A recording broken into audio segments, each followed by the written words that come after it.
Take that thing out of my face. She sells seashells.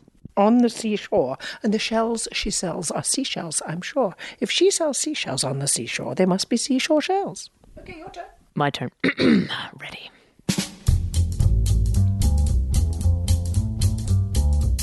Boom, boom. Salut les amis. Welcome to the first episode of the Laura Leishman podcast. If you've been listening to me for 10 years, then you might have recognized that voice at the beginning. Yes, that was my mom. And yes, she will be on at the end of the show to review it like she used to do 10 years ago. I hope you're going to enjoy this new show. It's going to be a little different, but hopefully you're going to enjoy it as much as I've been enjoying making it. It's going to be a series of conversations with people from all over the world, all walks of life, musicians, of course, artists, comedians, and journalists. My first guest today, I'm so excited about, an incredible person. My first guest is Arwa Damon, a senior international correspondent for CNN, award-winning war zone correspondent. This is just an amazing person who's not just fearless journalist, but also an incredible humanitarian. And this is also why I want to kick off this show with this interview with Arwa Damon, because she is the founder of an incredible charity called INARA, which does amazing things for children who are victims of war. It provides them with vital medical aid, and we're only a couple of days before Christmas, so it would be really great if we could all donate to INARA and maybe help change some young people's lives right now at this moment of giving. So go to INARA.org, INARA.org. If that is the only thing you do, if you stop listening to this podcast, that is fine. Go and donate at INARA. But if you want to listen to a really cool conversation with a really cool person, then stick with me, because I just had an incredible time talking with Arwa Damon. What a fascinating person. We talk about her time in the field, of course, in the war zones that she's reported from Iraq to Syria and elsewhere. You might have seen a report recently where she was trapped in Mosul with her cameraman for 28 hours surrounded by ISIS. Just an unbelievable report. We talk about that in the interview. We talk about her charity, of course, and what motivated her to start it, and also just about her life and how she became a journalist, which is actually quite a hilarious story. So I had the privilege of flying to Lebanon to go and meet her in Beirut in the offices of her charity, INARA, and this is my discussion with Arwa Damon.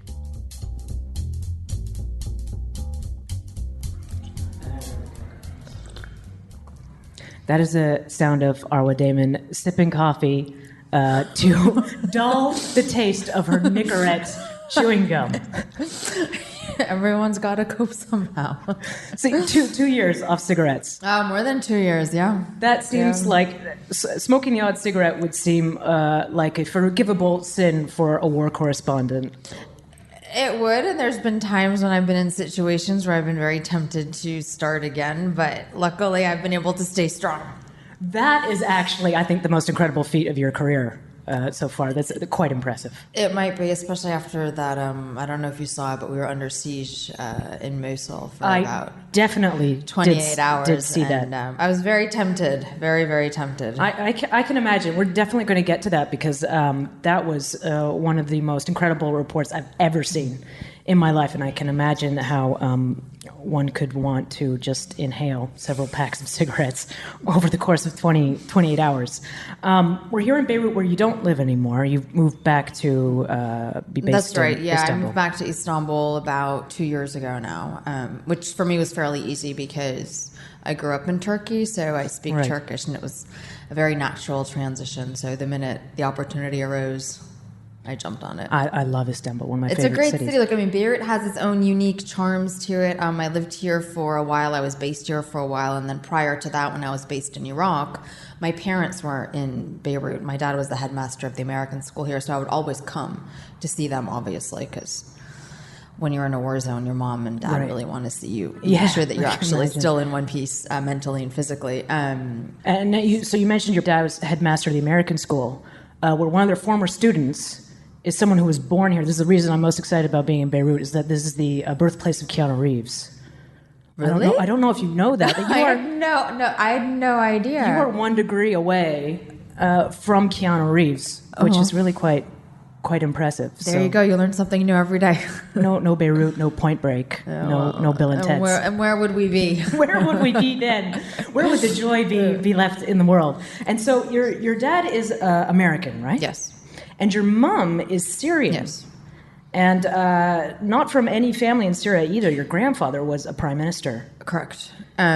Basically, my grandfather was part of the first Syrian government to be formed after Syria's independence, so in the late 40s. But he was only in power for about 6 months because then there was a coup attempt, and he and the then president at the time were dragged out and executed. How old was your mom when this happened? My mother was 3 years old. My grandmother at the time was in her mid to late 20s. The government was not returning her husband's body to her. She was raising her 3 own children and then his children from a previous marriage. My grandfather's first wife had passed away. And my grandmother tried to basically survive in Syria for about 10 years before she eventually moved with the kids. For her 10 kids. years, despite her husband having been assassinated in a coup. Yeah. That's Which incredible. is, I mean, I have to say, my grandmother, and she passed away, was probably the reason why I think I am the way I am today, because she had a much more elegant sort of strength about her, but it's that refusal to bow down, that refusal to give up, that capacity to fight despite the odds, which I think she passed on to my mother, who is very determined. I mean, if you give my mother a task, she will somehow always find a way to get it done. And to not only not believe in failure, but allow for failure, because there's always a way to figure something out, I think has also been passed on to me to a certain degree. But so yeah, my mom moved to Morocco when she was around, I think, 13 years old. And she studied there, went to university there. And then my dad was in Morocco for the Peace Corps program, and my mom was actually my dad's French teacher. Ooh la la. Exactement. Ooh la la. That's a very wonderful kind of sexy story, you know? Yeah. Like a Hollywood movie. And so they fell in love, and he... It depends on which one of them you ask about it. My dad kind of, smiles sheepishly. My mother, of course, was not dating any of her students. So what my father apparently cleverly did was sit in the front row of class, get the best grades, and then wait until class ended. All the other students had left town, and then he conveniently stayed behind for a few days and asked my mother out. Man, he was determined. Yeah. Well, it worked. It did, yes. Good for him. It did. And then, so presumably they moved back to the United States because that's where you were born. So basically after they were married, they lived in Boston. So I was born in Boston. My sister was born in Boston. And then eventually when I was 6, we moved back to Morocco for 3 years.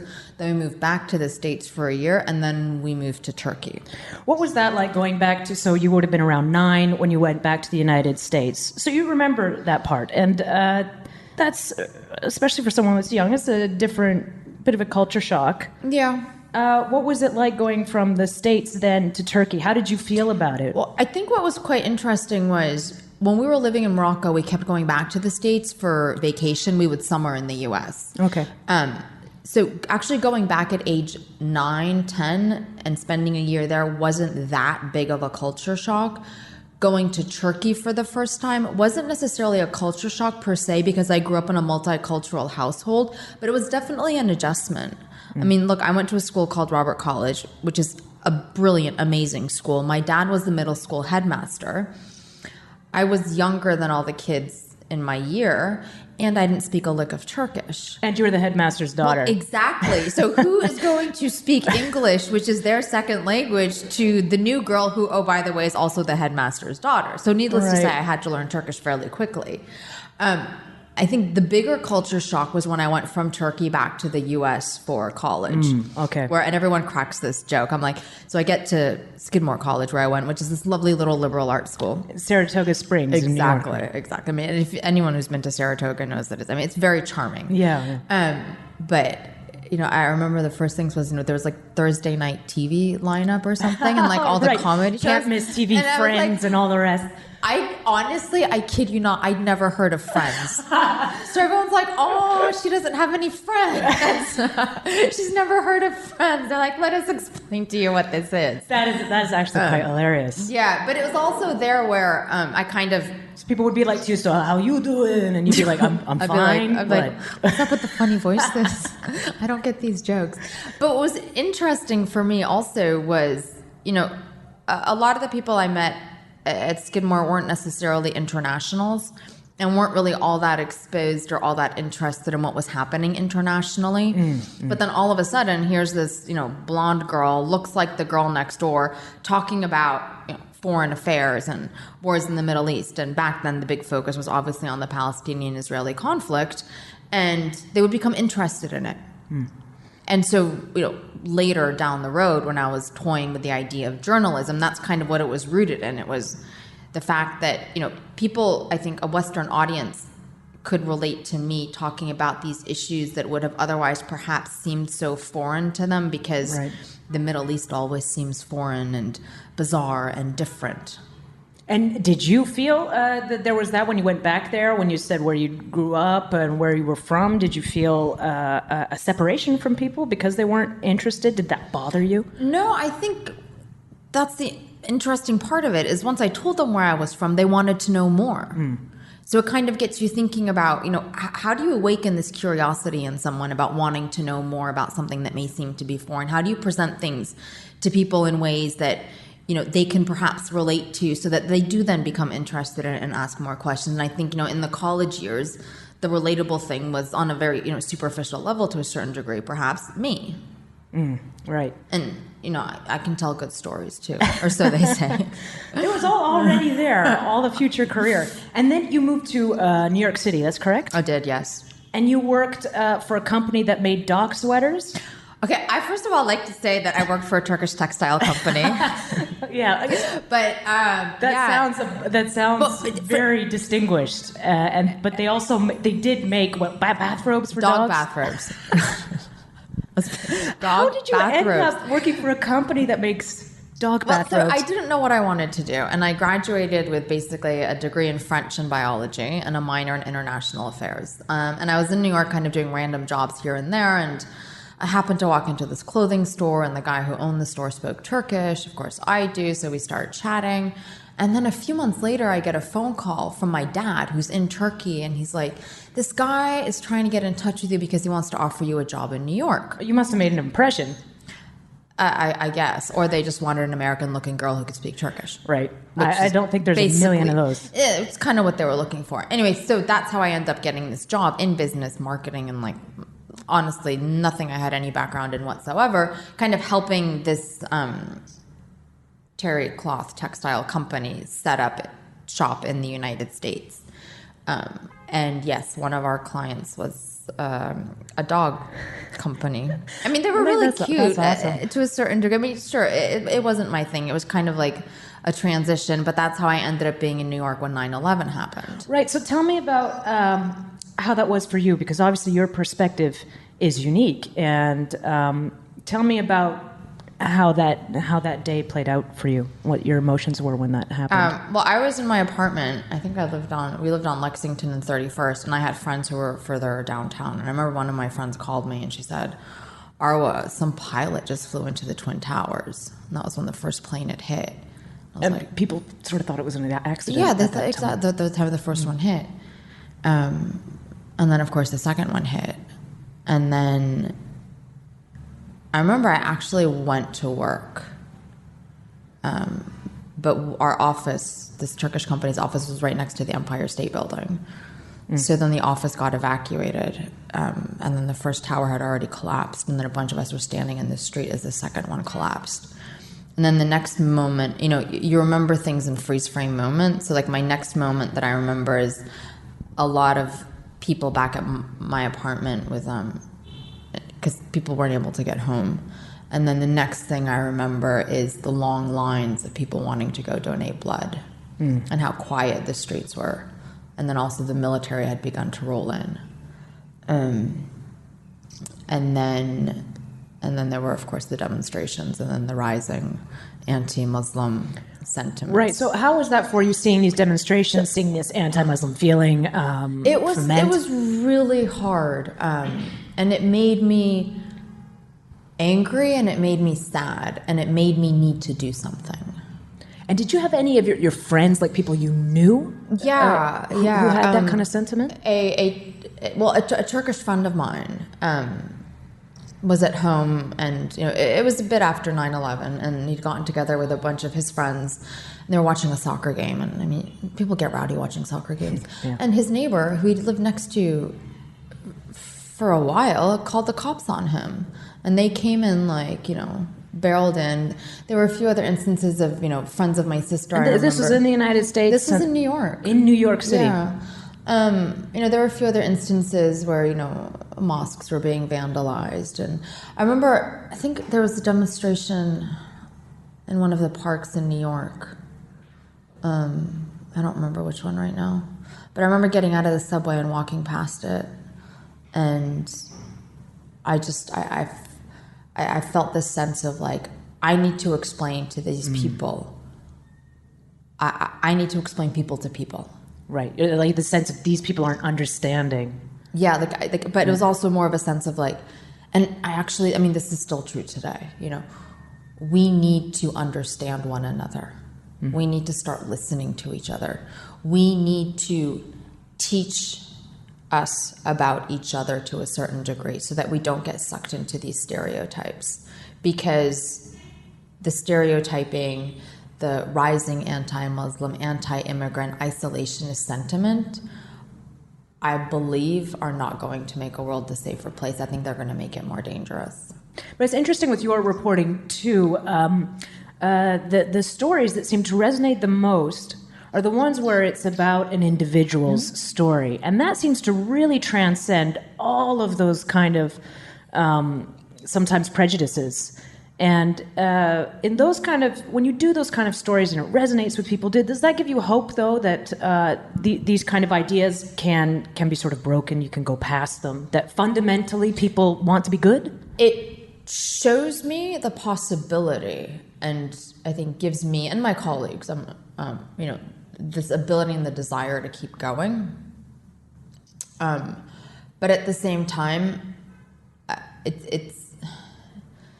it's very hard to see how we alter the course that we're on today. That's not to say that we stop trying, but it's very hard to see how we alter that course. And I do think that we're at, more broadly speaking, this is a defining chapter for humanity.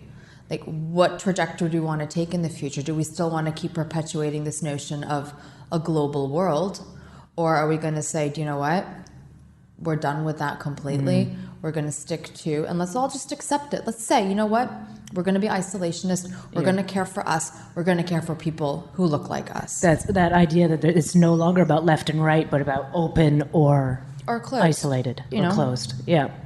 So you're in 9/11's happened. You're having all this desire to tell these stories and to communicate, and plus you have the advantage that you speak Arabic, right? Too, which is a massive Yes, and advantage. To which we can thank my mother, who literally would sit me down, and I have to say I was not an easy child, every day after school, almost every day after school, and teach me and my sister Arabic lessons. But she was clever. That's how we got our weekly allowance. Oh, that's very clever. So we would get weekly allowance for lessons, but you don't get the allowance if you don't do the homework. And then on the exams that she would give us, because my mom's a teacher as well, depending on how well you did, you would get more money. So that was that is very clever. It's all a those good parents incentive. listening out there, this is an extremely good idea. And she used to say, Arwa, you don't understand, languages will open doors for you. But tell that to a 13-year-old. I mean... Oh, I had to be forced kicking and screaming to learn French, but now I'm glad because I can be treated a bit more like a human being by Parisian waiters. So that's been the big advantage in my life. But obviously this opens so many doors for you, but you really seized on this idea. You weren't like, I need to tell stories. I'm going to go to some small bureau somewhere and kind of start a journalism career. You decided that you wanted to go straight to Iraq. Yeah. Like I said, it's a bit, my mom and my grandmother when we get something in our heads, there's always a way to figure it out for people who are as fortunate as we are to have, an education and not be scrapping together for our next meal. I do believe that if we can't figure out how to get something done, then we're not looking in the right places. So basically, the Arabic language skills were beneficial, but not to the degree that one would think, because back then, circa, 2002, there were quite a few Arabic speakers that were out there. And also, everyone wanted to go to Iraq, of course. It was going to be this huge story. And so who is going to hire the girl with literally, like, zero experience? Who's been selling dog bathrobes? Okay, fine. Bring it up every single time, but the story gets better.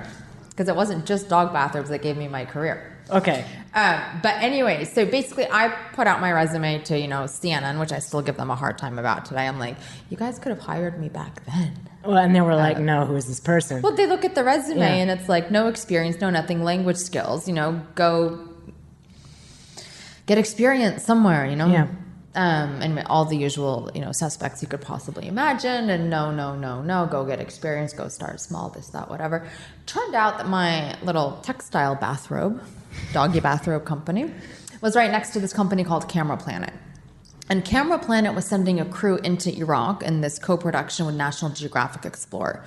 Okay. The correspondent was Peter Arnett, who's fairly well known for his very Iraq famous coverage. journalist. So they needed someone to coordinate the trip for them to a certain degree. And I remember I went in and I was talking to one of their news gathering guys, and I was like, "Oh, I'll do this." And he's like, "This is an unpaid internship. You can't." I was like, "No, I'm doing this."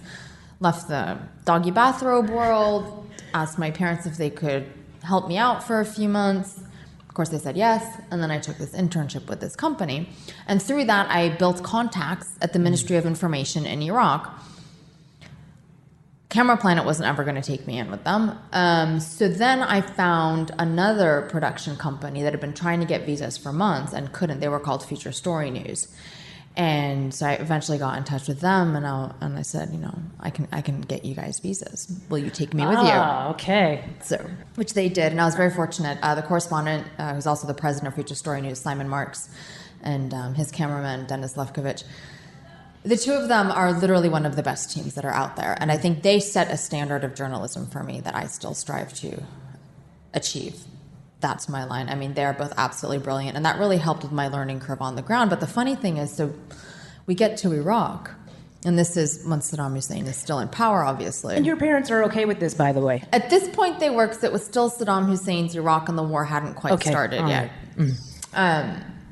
And the Iraqi accent is nothing like the accent I'm used to. So you told everybody, you're like, listen, I speak the language. I'm an Arabic speaker. I'm great. I'm wonderful. And then I got there and I was like, oh, Damon, what have you done?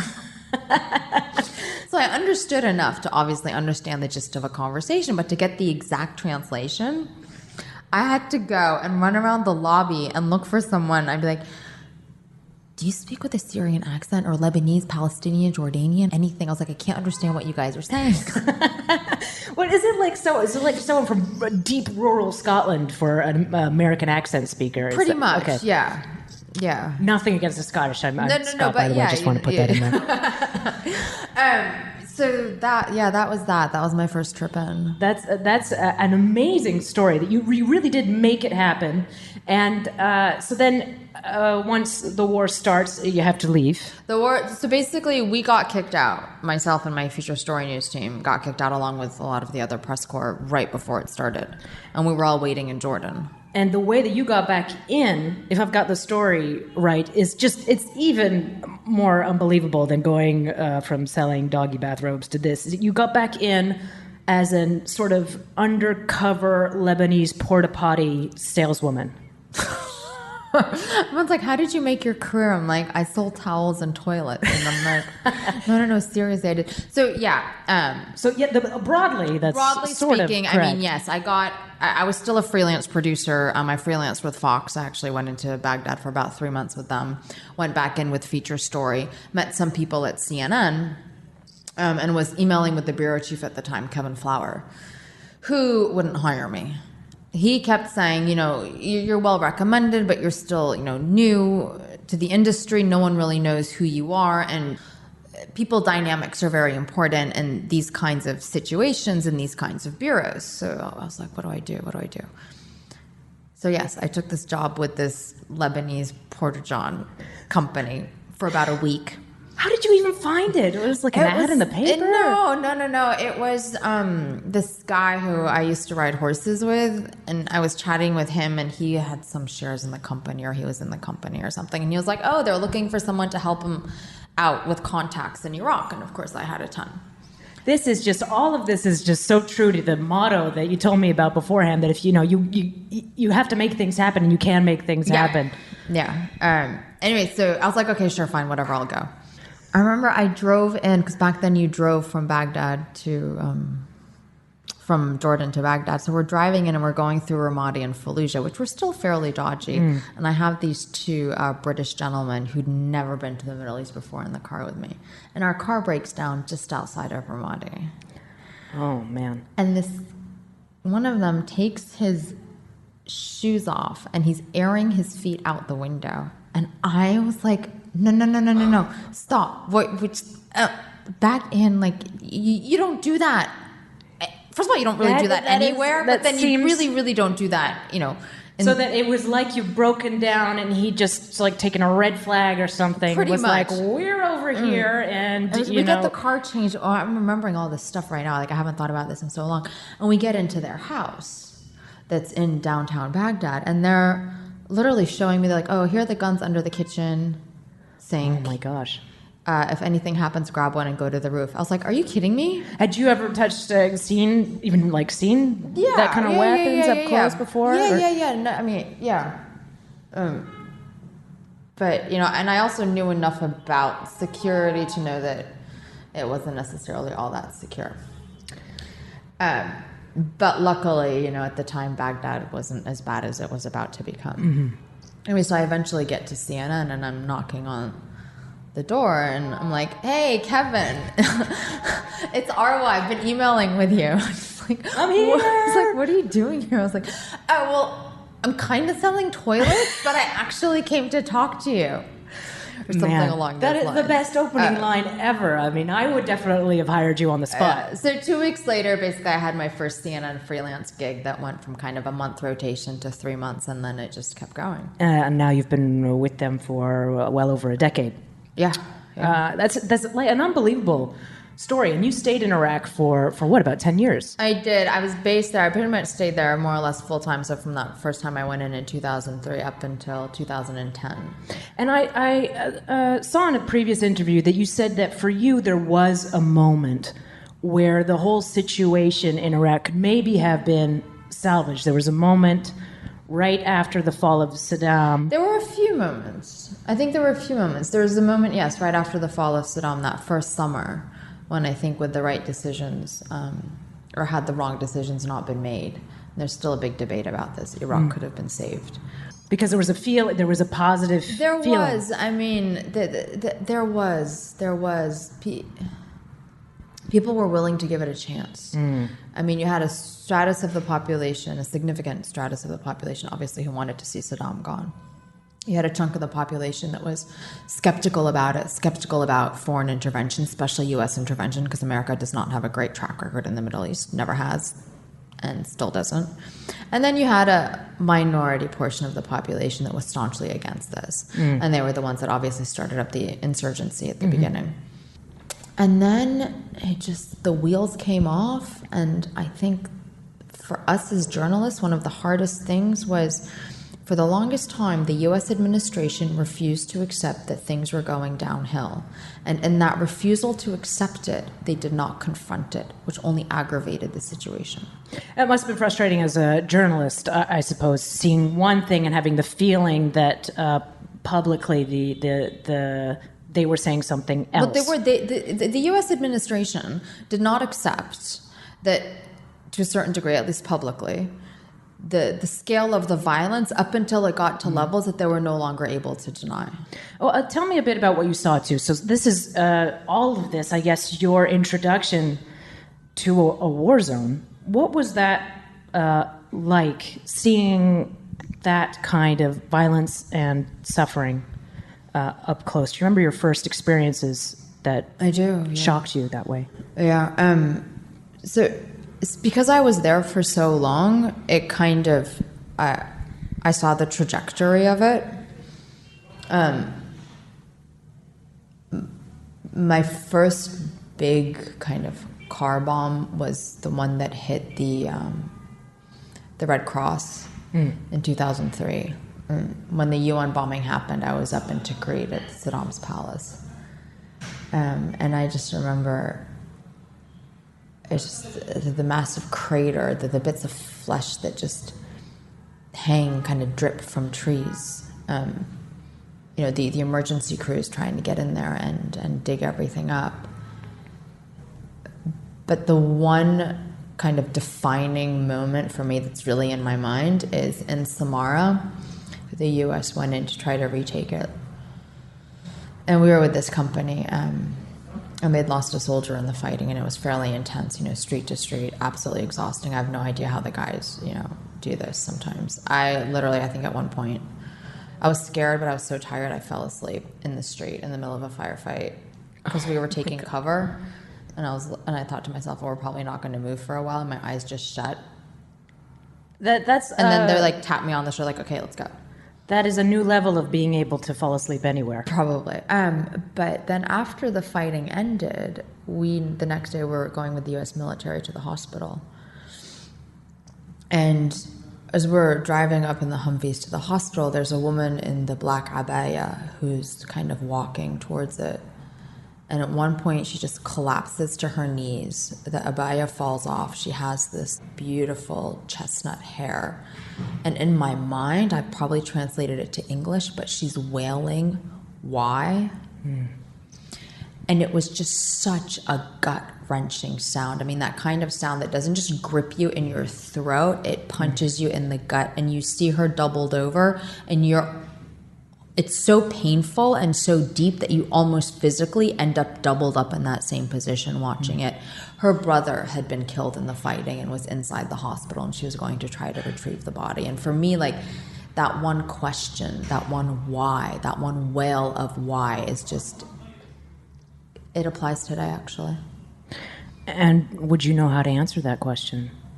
I imagine you hear it in every war zone, civilians saying, why? I mean, on the one hand, you can look at it all from a historical perspective, and you can pontificate about what went right and what went wrong and what could have been done, what should have been done. You can answer the why on so many different, levels to it. On the other hand, we get asked all the time, why is this happening to us? People ask you, why doesn't the world care? How can the world see what's happening and not have a response to it? How can Western powers accept what's happening to us? Why isn't America helping us? What do you say when people ask you that? I don't know. I mean, I can give them kind of, I can say, well, from the U.S. perspective, the political, this is how the administration would answer your question. But on a human level, there's not a way to answer that question. I don't know, because I can't calculate and exactly figure out, humanity has gone wrong somewhere along this trajectory that we're on. And you can pinpoint different points, and it's almost as if it was the snowballing effect that kind of led to where we are right now. But that doesn't answer the question that the individual is asking. And you can't, and you feel helpless, and you feel hopeless, and it's frustrating, and it makes you sad and angry, because, our fundamental instinct, or at least mine, is to try to help. And the journalism's impact has been diluted. If some of the scenes that we're seeing today had come out in the 80s, people would be demonstrating on the streets. There would be massive global outrage. And now it's like we've been desensitized. Whether it's a desensitization or a certain level of apathy or like you said, the helplessness too. I think a lot of people don't think they have anything, there's anything they can do. So here's how desperate people are to help, and here's how much, and this may sound very simplistic, but a small act of kindness can make a difference. When you've lost everything, when you've been humiliated, when you've been that frightened, especially as an adult who has a child who can't protect their parent. So we were on the refugee trail over the summer quite a bit. And at one point, like a lot of the other media organizations, obviously we have power because we're charging up our batteries and this and that and whatnot. We have a power strip, and us and the others, people come and they need to charge their cell phones. Right. And that's literally their only connection to the world back home and to moving forward. So we're there, and this kid gives one of our engineers his little teddy bear. And I was like, why, Habibi? He goes, because you let daddy charge the cell phone. The smallest little thing meant that much to this little boy, because he knew what it meant to his father to have that cell phone, to be shown that little bit of kindness. And I'm sorry, right now, we're talking about narratives. And we're talking about all these different narratives that are out there. You have the terrorism narrative, the ISIS narrative, the anti-immigrant narrative. If we're going to fight the ISIS terrorism narratives, we need to start giving these people a different narrative. We need to start giving them a narrative that's going to fight back and counter the narrative that ISIS is giving them. And that's why I think kindness and compassion are so important. And it might sound like a very simple policy, but it makes a huge difference. Also, there was a report you were doing from the refugee trail in Europe, and it was a few days after the Paris attacks, and you were reporting live. I remember seeing this on TV. You were reporting live, and this little boy comes up and interrupts your broadcast.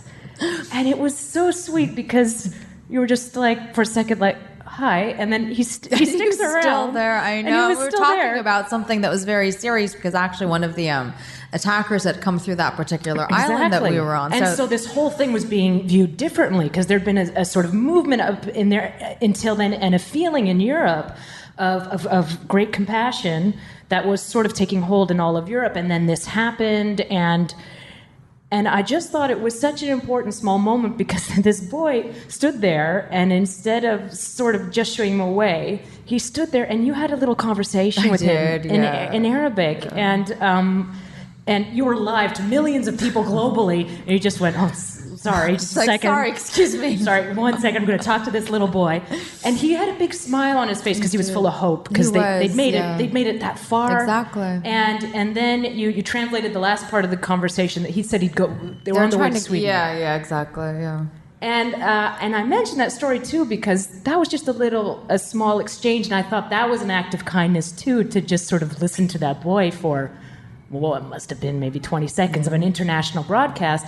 And for the viewer, too, made you feel empathy and this amazing feeling towards this young boy.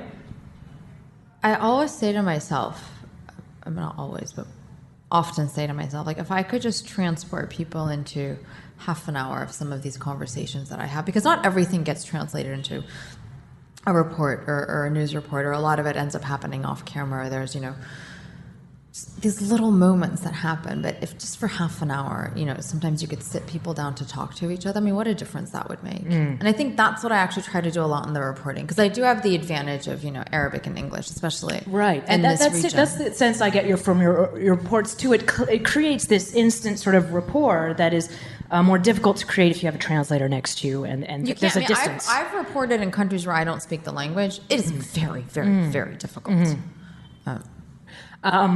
And speaking to that whole idea of when you were talking about helplessness before, and that what we can do is act of kindness, I imagine this is all the kind of feeling that inspired you to start your charitable foundation, to start INARA. Yeah, it was also a combination of things. So back in 2007, I did a story on this little boy named Yusuf. Yeah, which I remember very strongly. Incredibly moving story. Yeah, Habibi, we're still in touch. So Yusuf back then was 5 years old, and he showed up with his dad on our doorstep.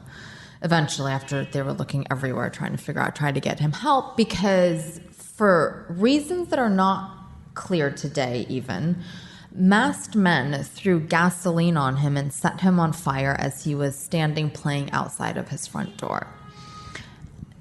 Which is just unthinkable. And then that there's no reason behind it. It just is. It was Iraq. It was chaos. It was violence. They lived on a sectarian fault line. His father had a menial job, like a security guard at one of the ministries. We don't know. We really don't know. But Yusuf's face had hardened into this mask of rivers of scar tissue, and he couldn't open his mouth properly. And so he was sitting in our kitchen, and he was kind of pushing one grain of rice in between his lips at a time.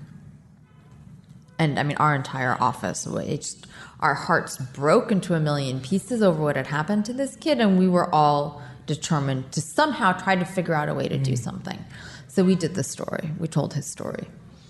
And I remember after it aired the first time, we were all sitting around kind of sweating a little bit because we didn't know what reaction there would be. And then did you think there'd be a negative reaction to telling an emotional story? No, just in terms of would we be able to get an organization, would we be able to get him help? Would someone see this and get him help? Right. What happened, I still get goosebumps thinking about it because it's one of my best moments, if not my best moment of my career. My inbox exploded with emails of people wanting help. CNN couldn't keep up with the volume of people who wanted to help. The Children's Burn Foundation then in Los Angeles ended up coming forward and taking on his case. They set up a mechanism for viewers to be able to donate directly to him. And all in all, over the course of the years, CNN viewers probably donated around $1 million to him. I flew with the family to the United States, which was so that must have been much incredible. fun. Because the other thing was we had to, as soon as the story aired, and they were aware of this, as soon as the story aired, we had to get them out of Iraq. Because if you're associated with the Western media, you become a target immediately. So we had to get them out of Iraq right away. So we got them to Jordan, and then we were waiting and everyone jumped in to help at this point in time. The U.S. Embassy in Baghdad immediately issued them their emergency medical visas to travel to the U.S. The donations were rolling in, and then I went out, met them in Amman, and then we all flew together to America. So I'm with this family, and we've become basically family. And it was Yusuf and his little sister Aya at the time, who was about a 9-10-month-old baby, and his parents. They've never been in a plane that big before. We landed in the States. They had, they were experiencing all of these firsts. Yeah. And I was experiencing all of these firsts with them. And then we had a blast for a while before the medical stuff kicked in. We went to Legoland. That's amazing. We were building sandcastles on the park. And so this Indian fortune teller once told me that I'm actually a 13-year-old boy stuck in a woman's body. I think I'm more like a 5 or 6-year-old. I had at so Legoland, much you were fun. those like... Yeah, it was fabulous. It was fantastic. And then, I'm very grateful that CNN let me go and stay with them because I was also their cornerstone. They've left their family behind. They've left everything they know behind. They don't speak English. Well, I was going to say, because this is amazing they get to go to the United States and everything, but there are a lot of people you leave behind if you're only your immediate family. And it's hard for them. Look, his mom wants to see her mom before she dies. And it's not that easy, no matter how much support you're getting, to be a foreigner in a strange land. It never is. But I kind of got to watch the whole Yusuf, transformation happening. And what I found quite fascinating is, so I saw the family last a few months ago. So Yusuf is now 12, 13. He doesn't remember the attack. He knows what happened to him, but he doesn't remember. So his narrative has kind of gone from being the angry, sullen little boy who was horrifically attacked to being, this early teen guy. I saw the latest report on him. He's got he has an American accent. He has lots of friends. He's got also, in his mind, basically his narrative is no longer defined by this horrific act of violence. His narrative is now defined by the fact that people stepped in to help him. So long story short is my reporting of his story showed me a couple of things. One is that there's obviously a gap in assistance needed because he's not the only kid we came across in these situations. There's a gap in certain things that, vulnerable populations need children. There's a capacity for compassion out there that was very refreshing for me to witness, and that there had to be a way to tap into. And there's a way to kind of build a support network for all of this to come together for these families. So why not do that under the umbrella of a nonprofit? Right.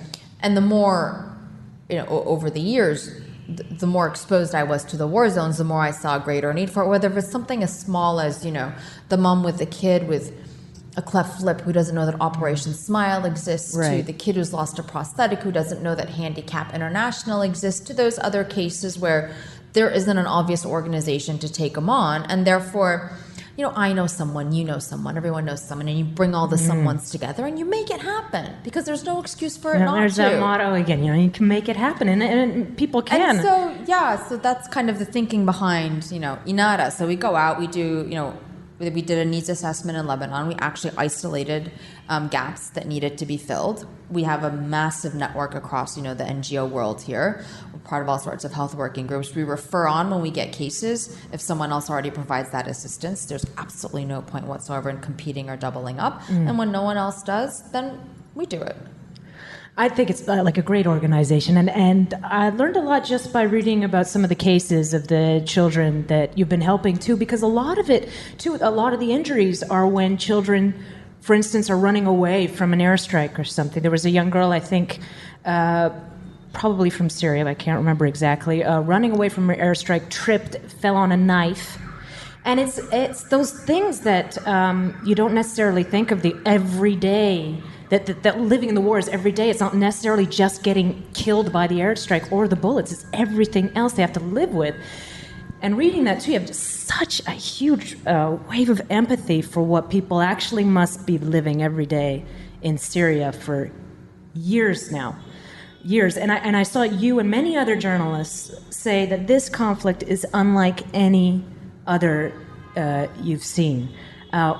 Why is that? Why is it so different? I think the sheer scale of what's happening so publicly. We see the images every day coming out of there. We've seen it spiral into this indescribable scenario that it is. I'm a journalist. I'm supposed to have words. I don't have words for Syria anymore. I genuinely believe that there's going to come a point in time when new words will be created to describe what happened in Syria. I do believe that we need a new set of adjectives to describe the sheer level of the horror that is happening inside Syria. And it's been years now. It's been years. And the thing is the war in Syria isn't about Syria anymore.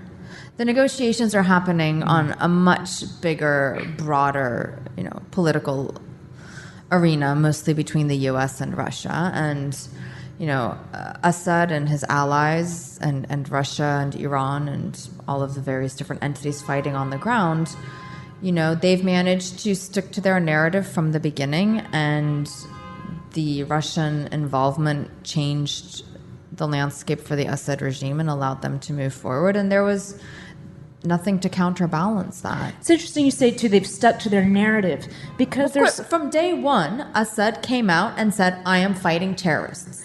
And that is still the narrative. And if you, today, I looked at some of the recent headlines from Russia Today, which is the government-funded media organization in Russia, sort of created to counter CNN a bit from their perspective. And the headlines on Russia Today are Aleppo civilians freed, rescued, freed by the Syrian government forces. These are journalists writing these stories. They present themselves as an equally valid source as something like CNN of news. How do you view that? And do you have journalists that you're friends with that tell this story from that different narrative? And how do you view that whole thing? Because people today are very skeptical of, they just use a blanket term of Western media. Right, the mainstream media. MSM. And the fake news. MSM, and just sort of dismiss the whole thing. How do you view all of that, and how do you counter that feeling? We discussed it a lot, obviously, and I think, the best and only way to do it is to actually go to these situations. And of course, Syria is a completely, different situation because I, for example, can't get in. The regime won't give me a visa. I've been blacklisted, and frankly, trying to sneak in right now is just about impossible, if not completely and totally suicidal, although there are some brave journalists that have managed to do it, or some that have actually been staying in these areas under siege. The only way we can kind of try to counter that is just keep telling the story. But the thing is, you have to tell all aspects of the story. So, when we're talking about these neighborhoods being freed by the Syrian regime, people being able to eat, let's also remember that that's the regime whose allies were the ones that were bombing them and who had them under siege to such a degree that they didn't have access to food.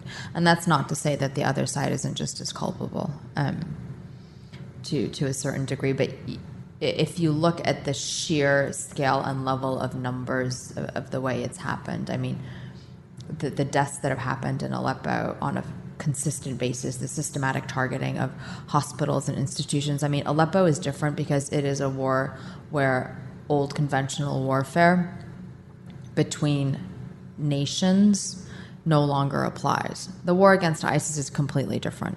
I'm talking specifically about wars where nations are the key actors, and in Aleppo, nations and their various militias are the key actors. There is no conventional warfare. There are no red lines. America wanted to draw some and then decided, they were crossed. Okay. Yeah. Basically. I mean, not to be, glib about it. And yeah, I mean, it's complete. I mean, honestly, I say I don't have words, and I don't have words. I mean, how many times do we and my colleagues and everyone else need to go out there and say, the world swore never again, and never again is happening. It already happened.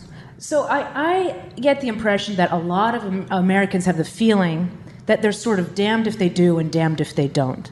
If they have that feeling that, say, they do intervene, that then they're responsible for everything that happens, and that they're blamed for meddling and blamed for all the suffering that comes with a conflict. If they don't do anything, then they're blamed because they're unfeeling and they don't care. Do you think there's anything fair about that? But America did not do anything.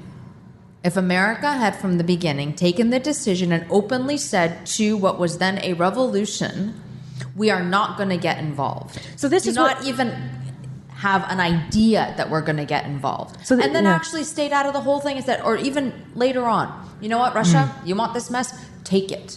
You can't keep giving people, even if it's inadvertently, this false hope that America and the West are going to come in because they say that they have these set of principles, that they're going to protect basic human rights, the right to live, the right to an education, the right to not be bombed into extermination. If America wants out, then get out. Don't give people false hope. I think that's the problem, because people feel as if they have been lied to and cheated. And that's why you also have this increase in anti-American sentiment. Yeah, I'd seen you say that recently when you were on CNN talking with your fellow journalists, talking about the situation. That was your last word on it, was not to give people false hope. But you also said that this humanitarian disaster is on us. It's on all of us. And you said also ISIS, it's on us too. Can you elaborate on that? If for people who hear that and they say, "Well, it's on me," but what can I do? How is it on me? How? In the sense that if we're going to keep along this notion of the global war on terror, the war on ISIS, let's just stick to that one for now. It goes back to the simple notion of listen. Even when you don't like what you're hearing, because we need to start listening to each other once again. Try to understand, and don't let yourself get sucked into the stereotype. Don't let yourself get sucked into the fear of this perception of the other as if the other was the boogeyman. We have forgotten that humanity is in all of us and is meant to be a part of all of us. Or if that's who we want to be, then let's accept that that's who we're going to be and that we are actually going to be rejecting people that don't look like us. There is a small thing that everybody can do. People come across, especially in today's day and age, immigrants, refugees, Syrians, Iraqis, anyone. This sounds so simple and naive, but start being nice. Because you never know if that one guy or woman who you're nice to, maybe the other side's also trying to get at them. Maybe the other side is also feeding them with their narrative of the West is against you, the West wants to destroy you, the West wants to crush you. And maybe if we start reaching out, we can begin to counter that narrative. And there's a lot more that we can do. Aid organizations don't have enough money for their programs. Off the top of my head, Iraq, Syria, Yemen. Everyone, come on, dig a little deeper if you can. I mean, I understand that there's a certain level of, donor fatigue, and I understand people aren't tired with the war and seeing the war on their TVs. Well, you know what? They're tired of living it. And if we want to be a global community, then let's actually begin standing together. You want to do something small? Let's write letters, stage demonstrations, try to put pressure on various different governments. Everybody is acting in their own gain. Nations, leaders, everyone's got their own strategic little piece of the pie that they want, and everyone has forgotten what it's costing the populations. And that's why I say it's on all of us. One thing people can do, absolutely, is donate to INARA. Yes, absolutely. Donate to us. That's fantastic. That's amazing. And I probably should just be plugging INARA right now, but there's a lot of other great organizations out there that are on the ground doing all sorts of work. And even the large organizations, I know that there's a reluctance because they feel as if, the bigger organizations are spending too much money on their overhead and whatnot. Pressure the governments that have pledged money to these organizations to actually cough it up. Countries that have money can be doing a lot more. I would end it there, Arwa, but I just have to ask you, we started the interview mentioning this insane situation you were in Mosul. We started the interview talking about how you almost broke your Nicorette habit and went back to your actual cigarette habit. This was an incredible story where you were... I was every war correspondent's nightmare, I guess. You were ambushed. You were caught for 28 hours, and I imagine you really thought you were going to die. Is that true? I did. My emotional spectrum of fear and hope has significantly expanded. I've been afraid before. I've never been that afraid for that sustained a period of time. And it's not the fear that kind of hangs around in your belly. It's the fear that has you by the throat, where you start thinking things you don't want to think, so you don't say them out loud.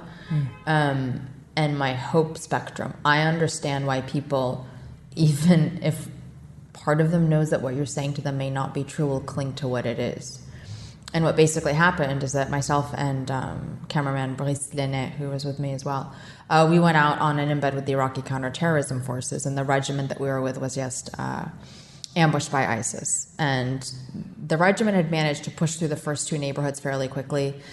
The roads there were open. There was what you would expect, a few cars here and there that they thought were car bombs, a couple of pot shots, gunfire, some suspicious chatter on the ISIS radio channel they were listening to. And then they got into this narrower street where you could barely even turn a car around, never mind a convoy. And then it just went off. ISIS hit the vehicle in the back, hit the vehicle in the front, and effectively trapped all of the vehicles in the middle. And then they began slowly shrinking the area that the Iraqis could actually physically stay in. And of course, we were with them. We sheltered in a number of homes. But, everyone's like, the standout moments. One of these homes, the family made fried eggs for the soldiers. Because that's what you incredible. Do when someone is, no matter what the circumstances. Hey, you gotta eat. You gotta eat. And they're a guest in your house, and that's the culture. That's just that's amazing. another, the home that we ended up in for the longest period of time, overnight, the advantage of being a female in the war zone, I think it's an advantage. Well, because you can speak to the women. Exactly. So I basically went back and I was hanging out with the family, with the women, in a much warmer room under much comfier blankets than anyone else, I must add. And we kind of spent all night chatting about, random things. They wanted to play with my hair. We talked about life. We talked about how, she'd met her husband, the kids, this and that. We talked about war and fighting a little bit. And, when the explosions would happen, they would get scared. And then in the morning, it really picked up again. And they were so mad at me. Because they were like, you kept saying that backup was coming. Ugh. Because we kept getting told backup was coming. For about 18 hours, we were told that backup was 300 meters away. Little did we know that backup had attempted to come and had been hit over and over and over again. Because at the end of it, it was, in the particular house we were in, it was us, 22 wounded soldiers, 6 who weren't wounded, and everybody amongst the soldiers had picked up a gun and was fighting because ISIS, and I'm not exaggerating, was on the rooftop of the building behind us. We thought they even filmed the house you were in and released it as a propaganda video. That was terrifying. They could not have known that we were there. I think had they known that a Western media crew was there, that would have been they would have sent a lot more people. And because they were sending wave after wave after wave. Of course, all of this stuff we found out later. But the most haunting thing is the last image I have of this family that had stayed pretty stoic throughout all of it. But when it got pretty bad again the next day. We probably had I would say the soldiers probably had about 2 hours of ammo left before backup actually arrived. But the family kept wanting to leave. They wanted to make a run for it and go to the neighbors, and they were hiding underneath the staircase. And the women in the family, they hadn't come out most of the time from the room because the situation, and there's strange men in the house, and culturally speaking, they don't want to come out. And they were so scared that they just didn't care about that anymore. And they're hiding under the staircase, and they kept trying to leave, but they couldn't because there was so much incoming into their actual courtyard. And then eventually they just made a run for it. But the soldiers tried to escort them out. They were trying to get to their neighbor's house, like a few doors down. And they just ran out in their bare feet, and that was the last time I saw them. So do you know if they made it? I have no idea. So, I'm going to go back. I'm going to find them. I'm going to figure it out. But yeah, I think, you never want to be in that situation. And we're very lucky that we got out of it. And I think, for myself and for Brice, the most important thing from that is the footage was so raw and visceral that maybe it helped people understand a little bit better what it's like to actually be in a war zone. It certainly had that effect on me. That's their life. We got to leave that night after I spent curled up and terrified with the family. The next night, I was at the hotel in my comfy bed with cotton sheets. And I think it's so important for people to remember that, and you're still doing it. This has not stopped you from doing your job, that experience.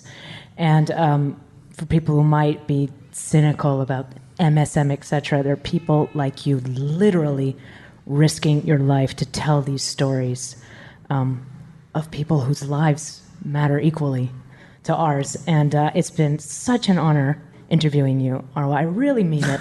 I do. And Thank you. It's just really fantastic what you're doing with your charity, too. So I encourage everyone to donate to INARA, or as well as, in addition to all the other charities. It's Christmas, people. Come on. Arwa Damon, thank you so much. Thank you. That was the amazing and incredible Arwa Damon. And please do not forget to give to her charity, INARA, at inara.org, a very worthy charity run by an incredible person just like my mom. And as promised, my mom is here to review the show, the interview. What did you think of Arwa, Mom? I was so impressed with her, Laura. I thought she was just an amazing person and so natural and... I really an amazing life and a very brave person. I hope you don't go and do things like that, Laura. Bit scary.